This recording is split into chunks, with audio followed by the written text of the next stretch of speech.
me ca mendim majtas e mendim djathtas, ca të tjerët janë shumë të pastër aty dhe kanë dalë në mënyrë normale dhe janë ndjema shumë të mirë.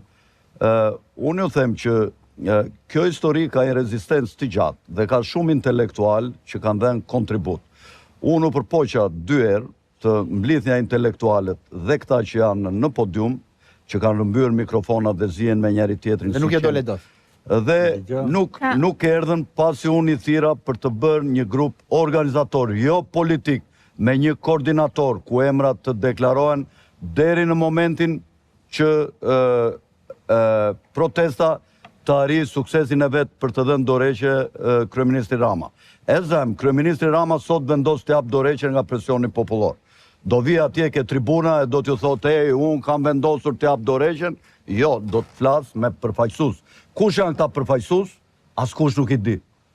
Ka të drejtë.